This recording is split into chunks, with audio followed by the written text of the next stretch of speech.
Hello दोस्तों। तो कैसे हैं आप सब। वेलकम है आपका सभी का हमारे चैनल एमपीडिया में। दोस्तों मुझे काफ़ी अच्छा लगा जो आप लोगों ने मुझसे अपने डाउट शेयर किए और मैंने आप लोगों को उसका रिप्लाई दिया, बट फिर भी कुछ बच्चों को क्वेश्चंस के डाउट्स रह गए थे जिसको मैं आज अपने सेशन में लेकर आने वाला हूँ। दोस्तों कुछ बच्चों ने मुझसे डाउट पूछे हैं पिछली क्लास के बारे में कि प्राइम फैक्टराइजेशन में एचसीएफ और एलसीएम में मुझे काफ़ी कन्फ्यूजन थी।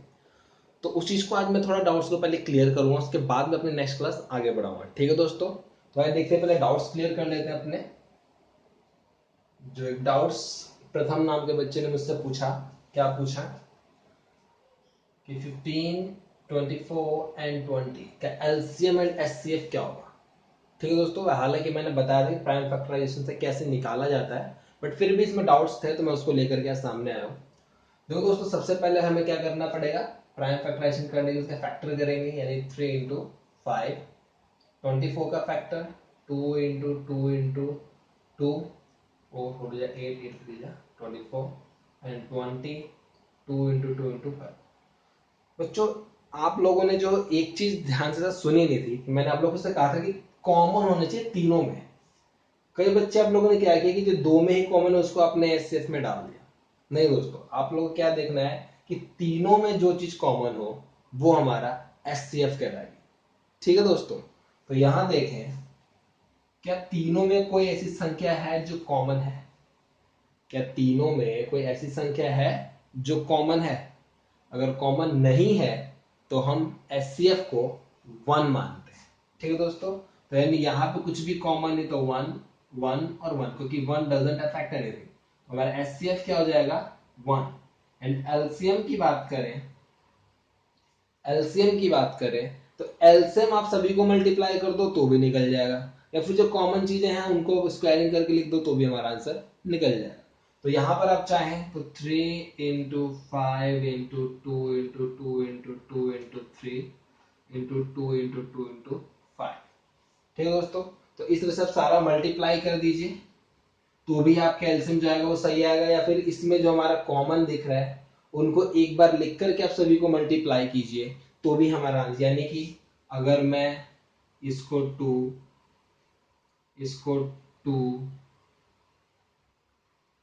इसको 3, this one is 5 and remaining 2, ये लिखता हूं तो भी जो मेरा आंसर आएगा वो भी एलसीएम कहलाएगा, और इससे जो मेरा आंसर आएगा वो भी एलसीएम ही कहलाएगा। ठीक है दोस्तों, तो हमारा एलसीएम के लिए दोनों तरीके इस्तेमाल कर सकते हैं, लेकिन एचसीएफ ध्यान में रखना है कि तीनों में ही वो चीज कॉमन होनी चाहिए, तभी हम उसे एचसीएफ कहेंगे। ठीक है दोस्तों, नोट डाउन कर ले सभी इसको, सभी नोट डाउन कर ले इसको।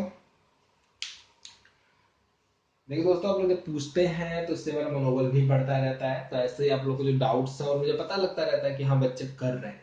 ठीक है दोस्तों, उतार ले सभी इसको, सभी उतार ले।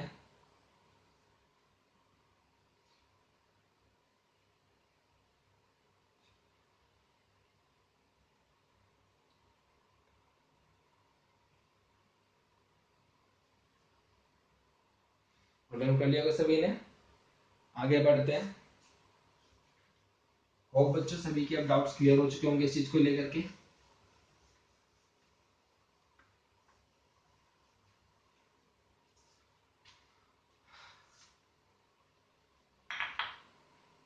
अब आगे बढ़ते हैं हमारे न्यू चैप्टर। न्यू चैप्टर नहीं दोस्तों, मैंने कल लास्ट वीडियो में भी एक चैप्टर 1.3 का एक क्वेश्चन आप लोगों को कराया था, जो बच्चों को काफी अच्छा लगा, और बच्चों ने उसमें को मुझे कमेंट नहीं दिया कि मुझे वो समझ आया कि नहीं आया, तो मुझे लगता है सब बच्चों को समझ आ चुका है वो क्वेश्चन। बट फिर भी ये क्वेश्चन में उसका भी थोड़ा आपको सॉल्व करके दिखाऊंगा, ताकि आप लोगों को, लास्ट टाइम जो है मैंने √5 का सॉल्व किया था। √5 इज अ इरेशनल नंबर, ये प्रूफ करना था हमें। एक्चुअली √5 इरेशनल है, √5 एक हमारा इरेशनल नंबर है। ठीक है दोस्तों, because it is a non terminating, एक नॉन टर्मिनेटिंग नंबर है, एक अशांत संख्या है, और इसका कोई परफेक्ट स्क्वायर नहीं है, एक परफेक्ट नंबर नहीं है, इसीलिए ये हमारा नॉन टर्मिनेटिंग नंबर है और ये हमारा क्या इरेशनल है। और ये चीज प्रूफ करनी थी, हमने लास्ट वीडियो में अपनी करी थी। अब इसके अलावा जो मैंने आप लोग क्वेश्चन जो घर से दिया था होमवर्क, वो दिया था √2 करने के लिए। इसके अलावा जो क्वेश्चन आप लोग को करने हैं 7√5, थर्ड क्वेश्चन 3 + 2√5 और 3 + रूट 5 भी हम ले सकते हैं। And fifth one is 1 upon root. ठीक है दोस्तों, तो ये क्वेश्चन हमें करने हैं कि root two 7 root 5 3 plus 2 root 5 3 plus root 5 and 1 upon root 2। ठीक है दोस्तों, जिसमें से मैंने रूट 5 का करा दिया तो उसको और इसको तो हम as it is same to same ही करेंगे। ठीक है दोस्तों, जैसे रूट 5 का कराया था वैसे ही रूट 2 का होगा। ठीक है दोस्तों, 1 बाय रूट 2 भी हमारा इसी तरह होगा। कैसे होगा इसका मैं एक छोटा सा उदाहरण दे देता हूँ। 1 बाय रूट 2 है, हमें क्या लेके चलना होता है, a upon B equal to, हम लेट करते हैं coprime number a upon B, तो हम क्या करते हैं, जो वहां पे वैल्यू दे रखी है उसके सामने a अपॉन बी करते हैं। अब अगर सिंपली अगर आप इस रूट 2 को अपसाइड कर दें तो ये भी हमारा ऊपर नीचे हो जाएगा, ये ऊपर ले जाएंगे, एक को नीचे लाएंगे तो ये भी हमारा अपोजिट हो जाएगा। तो अब जैसे रूट 2 को आप सॉल्व करेंगे वैसे इसको भी आप सॉल्व कर सकते हैं। ठीक है दोस्तों, तो देख लिया आपने, जैसे ये करेंगे वैसे ये भी करेंगे तो हमारा ये और ये क्वेश्चन तो आप इजीली डन कर लेंगे। ठीक है दोस्तों, अब नेक्स्ट बचता है ये क्वेश्चंस, तो इनको मैं आपको सॉल्व करा देता हूँ। ठीक है दोस्तों, इनको उतार ले आप, इनको आप उतार ले, ये आपको करने हैं क्वेश्चंस। इसमें से मैं एक क्वेश्चन ये कराऊंगा और एक ये कराऊंगा, बाकी ये तीनों आपको करने होंगे। ठीक है, उतार ले सभी इस क्वेश्चंस को, वीडियो पॉज करके उतार ले।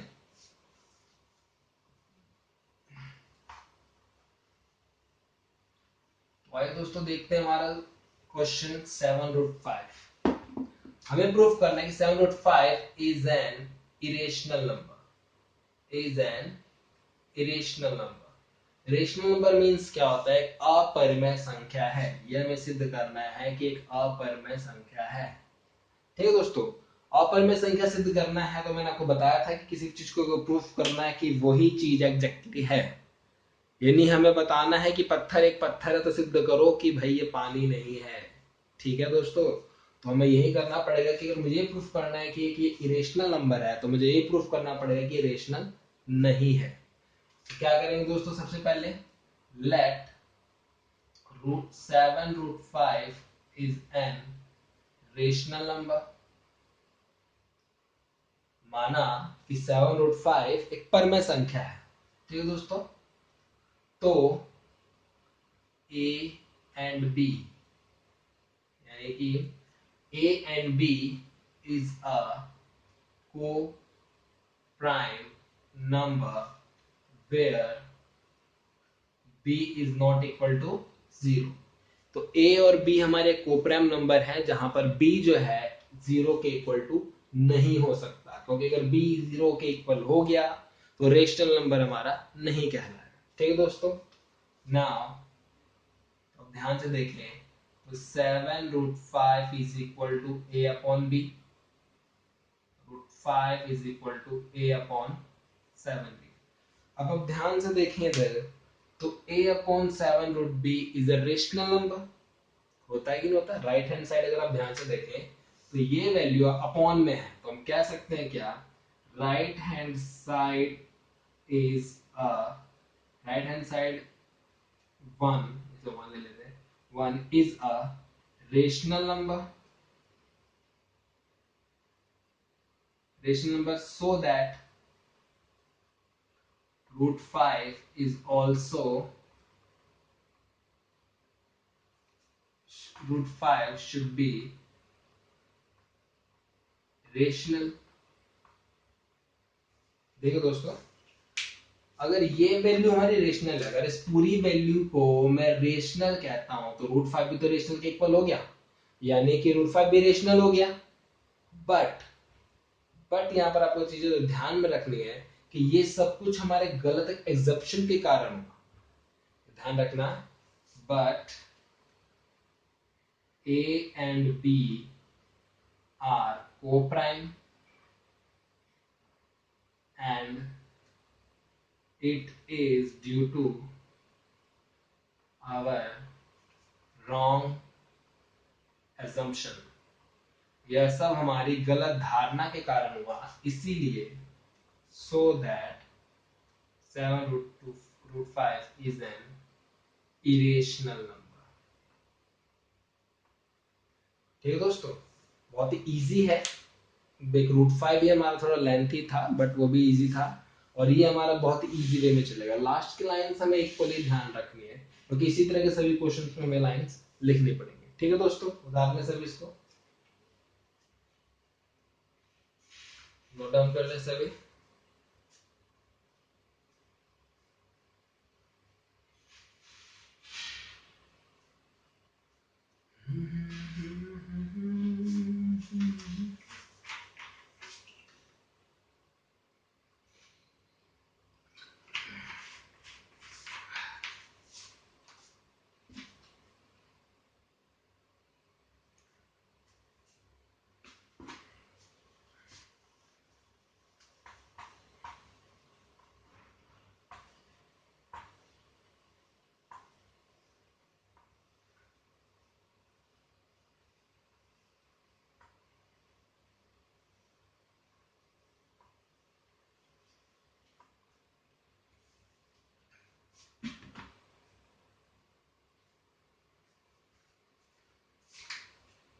नेक्स्ट दोस्तों, हमारा नेक्स्ट क्वेश्चन है 3 + 2√5 इज एन इरेशनल प्रूफ करना है। तो लेट कर लेंगे, let 3 + 2√5 is an rational number. Again वो लाइन आपको लिखनी है, a and b is a co-prime number and b is not equal to 0। तो लाइन आप लोगों को लिख लेंगे। ठीक है दोस्तों, next 3 + 2√5 is equal to a upon b। Again 3 + 2√5 is equal to a upon b and 2√5 is equal to a upon b minus 3 and √5 is equal to a upon b 5b, sorry 2b minus 3 upon 2। देखिए दोस्तों, यहाँ पर सबसे पहले 3 को हम लेके गए तो माइनस में, और इस 2 को जब लेकर के आएंगे तो ये 2 हमारे b के पास भी जाएगा और 3 के नीचे भी जाएगा। तो इस तरह से देखेंगे a upon 2b minus 3 upon 2। यहाँ पे इसको अगर आप सॉल्व आउट अगर आप करते हैं तो हमारा यहाँ पे आप चाहे तो इसको ऐसे भी छोड़ सकते हैं, या फिर इसको सॉल्व आउट करके एलसीएम लेके सॉल्व भी कर सकते हैं, बट आप ज्यादा इसमें टेंशन ना लें, इसको इतना ही छोड़ दें। और अगेन आप यहाँ पे ध्यान से देखें तो ये बटे में संख्या आ गई, और बटे में संख्या आने का मतलब क्या होता है, इट्स अ रेशनल नंबर। और ये रेशनल है तो हम कह सकते हैं √5 भी रेशनल होगा। अगेन वही चीज, और अगेन हमें वही लाइन लिखनी है कि ये हमारी गलत धारणा के कारण हुआ है, इसीलिए 3 + 2√5 एक इरेशनल नंबर है। ठीक है दोस्तों, तो ये देखिए हमें ज्यादा मेहनत नहीं करनी, यहाँ पर लाइनें जो लिखी जा रही सेम टू सेम वही रहेंगी, नीचे जो लाइन लिखी जा रही है वो भी हमारी सेम टू सेम रहेंगी, बस वैल्यूज थोड़ी हमें चेंज कर देती है यहाँ पे। यानी हम कह सकते हैं कि ये राइट हैंड साइड यहाँ पर भी again right hand side 1 is a rational number, so that √5 is a rational number, but it all our wrong assumption। ठीक है ना दोस्तों, तो उसका जो लाइन मैंने आपको लिखवाई थी वही लाइन आपको लिख देनी है। क्लियर है दोस्तों, उतार ले सभी इसको।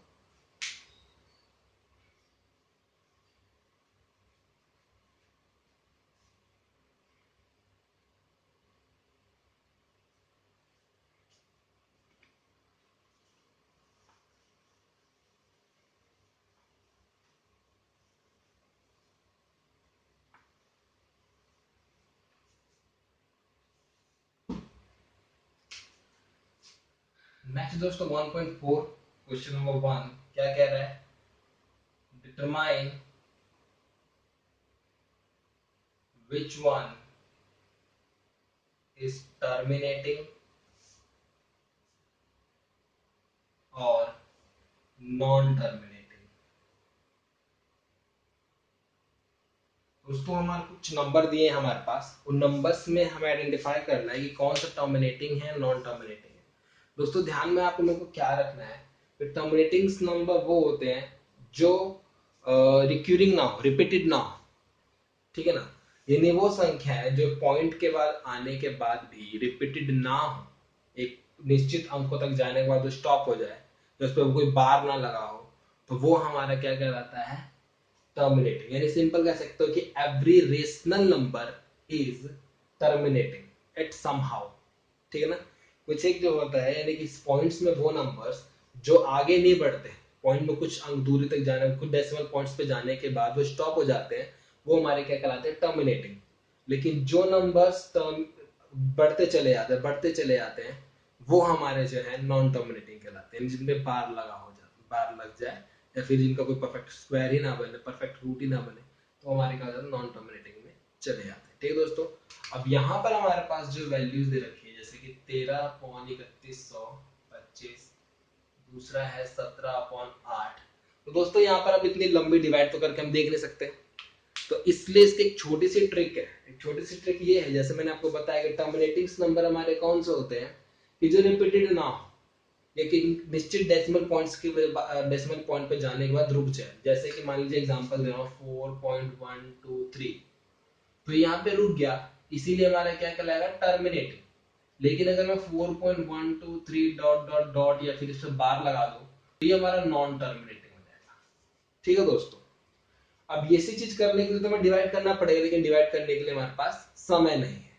ठीक है दोस्तों, तो क्या करेंगे कि हमारे पास ट्रिक होती है कि कोई भी टर्मिनेटिंग, ध्यान रखना एक ये रूल भी है, एक तरीका भी है कि कोई भी टर्मिनेटिंग नंबर का जो डिनोमिनेटर होता है उसके डिनोमिनेटर में शून्य जरूर आना चाहिए, या फिर वो 2 और 5 का फैक्टर होना चाहिए।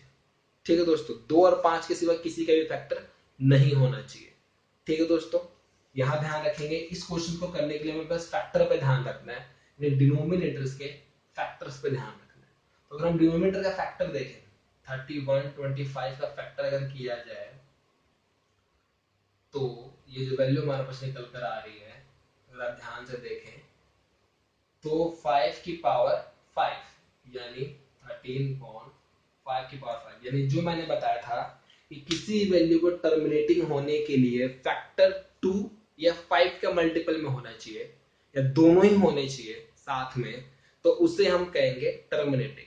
तो यहाँ पर देखिए जो फैक्टर नीचे आया है 3125 का 5 की पावर 5 है, इसीलिए हम इसे क्या बोलेंगे टर्मिनेटिंग। ठीक है दोस्तों, इसे हम क्या बोलेंगे टर्मिनेटिंग। ठीक है दोस्तों, उतार लें इसको।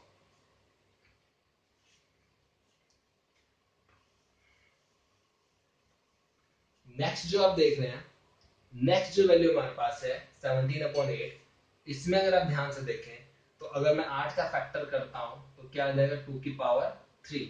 अगेन जो वैल्यू आ रही है हमारी 2 के फैक्टर्स में आ रही है, 2 के मल्टीपल्स में आ रही है, तो इसे भी हम क्या बोलेंगे टर्मिनेटिंग।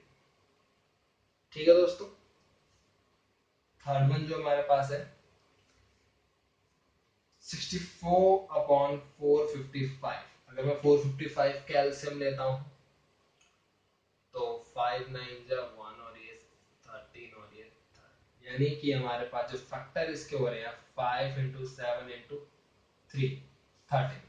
तो यहाँ पे देखिए दोस्तों, यहाँ पे जो फैक्टर है 455 के 5 और 2 के अलावा भी 7 और 13 है, यानी 5 है लेकिन 2 नहीं है, और 2 ना हो तो चलता है, लेकिन यहाँ पे 7 और 13 दे दिया, यानी कि जो उसका नियम था कि इसके फैक्टर केवल 2 और 5 ही होने चाहिए या दोनों साथ में होने चाहिए, तो वो रूल फॉलो नहीं कर रहा।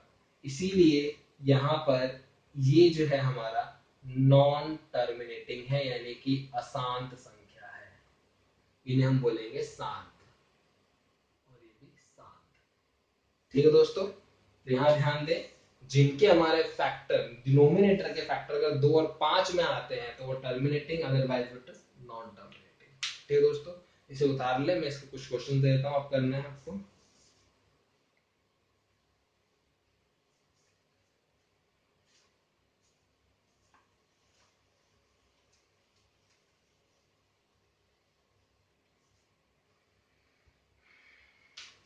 आपको घर से करने हैं कुछ क्वेश्चंस। 13/16,000, 29/343, 23 अपॉन, देखो दोस्तों यहाँ पे ऑलरेडी फैक्टर करके दिया है, तो आपको मल्टीप्लाई नहीं करना, सीधे सीधे बताना है टर्मिनेटिंग है कि नॉन टर्मिनेटिंग है। ठीक है दोस्तों,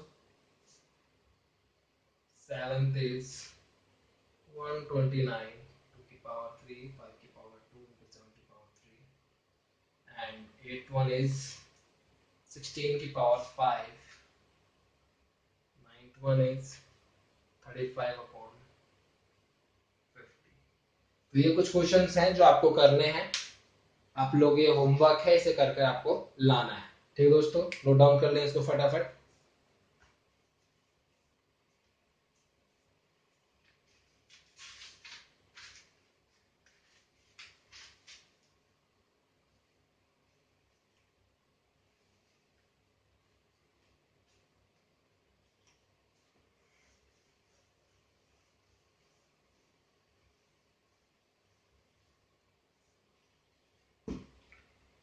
इसके बाद नेक्स्ट क्वेश्चन है दोस्तों। नेक्स्ट क्वेश्चन में बताना है, क्वेश्चन नंबर सेकंड हमें नहीं करना, क्योंकि सेकंड क्वेश्चन जो इसका कहता है वो यही कह रहा था कि जो हमारे पास क्वेश्चन नंबर 1 की वैल्यू थी उसे डेसिमल में लिखिए। तो डिवाइड करके आपको उसको डेसिमल में लिखना है, जो कि बहुत इजी है, आप डिवाइड कर सकते हैं। इसलिए क्वेश्चन नंबर थर्ड करा रहा हूँ। डिटरमाइन करना है रेशनल और इरेशनल, रेशनल और इरेशनल, यानी जो नंबर आपके सामने मैं लिखने जा रहा हूँ आपको ये बताना है कि वो रेशनल है कि इरेशनल है। ठीक है दोस्तों, बहुत ही इजी है और ये आपका होमवर्क रहेगा, मैं इसमें बिल्कुल नहीं कराऊंगा, आपको खुद ही बताना है कि कौन सा रेशनल है कौन सा इरेशनल है, क्योंकि मैं पहले भी करा चुका हूँ। ठीक है दोस्तों, तो जो हमारा फर्स्ट क्वेश्चन है is 43.123456789. Second one is 43.123456789 bar, and third one is 0.120112001200 dot dot dot. तो ये तीन क्वेश्चन हमारे पास है और आपको ये बताने हैं इसमें से कौन सा रेशनल है कौन सा इरेशनल है। ठीक है दोस्तों, तो यहाँ पर आपका चैप्टर नंबर 1 पूरी तरह फिनिश हो चुका है, पूरी तरह समाप्त हो चुका है। आप लोगों को चैप्टर 1 में से कोई भी डाउट्स हो, कोई भी किसी तरह का डाउट हो तो बेझिझक आप कमेंट कर सकते हैं या फिर मेरे नंबर पर व्हाट्सएप करके आप पूछ सकते हैं, मैं तुरंत ही आपको उसका जवाब दूंगा। ठीक है दोस्तों, और प्लीज सभी अपने दोस्तों को भी बताएं कि जरूर इस चैनल पर आए, क्योंकि सिलेबस आगे बढ़ रहा है। अब नेक्स्ट जो वीडियोस लेकर मैं आऊंगा आपके डाउट्स के, अगर कोई डाउट आपने पूछे मुझसे तो उस डाउट्स को लेकर के वीडियो आऊंगा, वरना मैं नेक्स्ट चैप्टर अपना स्टार्ट कराऊंगा। तो अपने दोस्तों को जितना ज्यादा हो सके इसमें जोड़े, ताकि उनको भी अपडेट मिलता रहे, अपने सिलेबस को अपने पढ़ाई को आगे बढ़ा सके। ठीक है दोस्तों, और एक और चीज है दोस्तों कि कोरोना जो है काफी हद तक अब हमारे देश में कदम फैला रहा है, तो आप लोग को सजग रहना है, घर में ही रहना है। ठीक है दोस्तों, तो सजग रहिए और सेफ रहिए।